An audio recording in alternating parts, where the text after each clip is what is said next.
You know what if I told you that the biggest thing holding you back isn't your bank account? It's something else entirely, a lack of self-reliance. So today, we're going to dive into 3 super powerful habits, timeless wisdom really, that can help you build real freedom and put you, and only you, in the driver's seat of your life. Okay, let's just jump right in with a big question. We're all taught to think that being poor is the absolute worst thing that can happen, right? But is it? Is there something out there that's actually, way more damaging to who we are?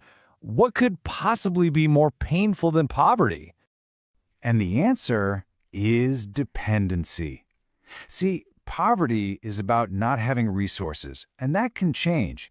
You can work, you can earn, you can get out of it. But dependency? That's different. That's a lack of agency.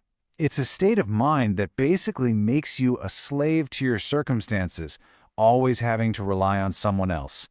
And that is the real enemy we're going to focus on. So, how do you fight back against that?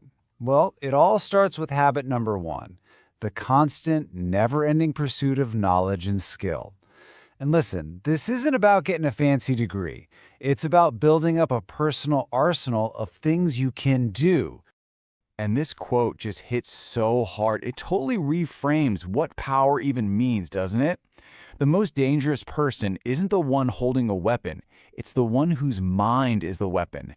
It's that person who can look at a problem, figure out how to solve it, and just adapt to whatever life throws at them. That's real power.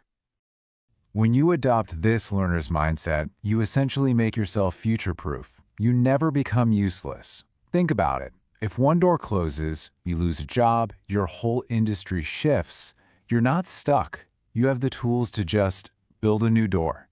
You stop depending on that one paycheck or that one boss, and you start depending on the one person you can always count on, yourself. Okay, let's make this really personal for a second. If your job, your main way of making money, just disappeared today, what could you do tomorrow to earn a living? Seriously. If the answer is, I have no idea, then the issue isn't bad luck. It's a sign that this first habit is missing.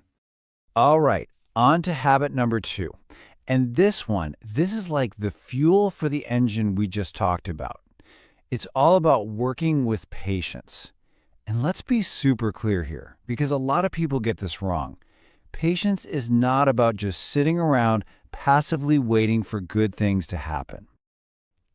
This chart just lays it all out perfectly. You've got the quitting mindset on one side, the person who's like, hey, I worked hard, where's my reward? And when it doesn't show up right away, they're out. But then you have the patient mindset. This person gets it. They understand that patience isn't about being quiet. It's about persistent action. It's about just keeping your head down and doing the work day in and day out, even when you can't see the finish line. And guess who wins in the long run? Yeah, it's that person, every time. And here's the really cool part about all this. This is where the real transformation happens. When you practice this kind of patience, you don't just become self-reliant. You actually build up so much strength that you become the person others can lean on. You go from being the one who needs help to the one who gives it. Okay, this brings us to our third and final habit. And honestly, this might be the glue that holds everything else together. Truly valuing your time. Just think about it for a second. You can lose all your money and yeah, it's tough, but you can earn it back. You can lose a job and find a new one. But time? Once a minute is gone, it is gone forever. You never get it back. It's such a simple idea, but it's so profound. Every single minute you waste on pointless stuff, on things that don't move you forward, that's a minute of your life you've just thrown away. When you value your time, you're really just valuing your life. So what does this actually look like in practice? Well, it's all about making conscious choices, right? It means waking up early to get a head start.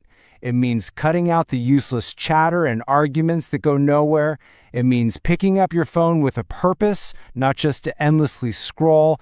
And most importantly, it means always, always keeping your main goal front and center. These little things, these small disciplines, they add up. They give you the time you need to build those skills we talked about. And this really boils down to two different worldviews, doesn't it? The person who wastes time just sits around saying, man, there are no opportunities out there.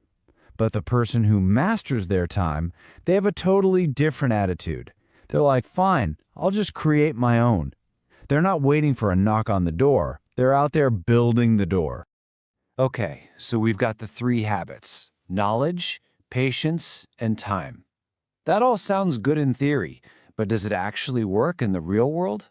Well, the source material for this actually gives us a perfect case study, a story that shows just how life-changing these habits can be.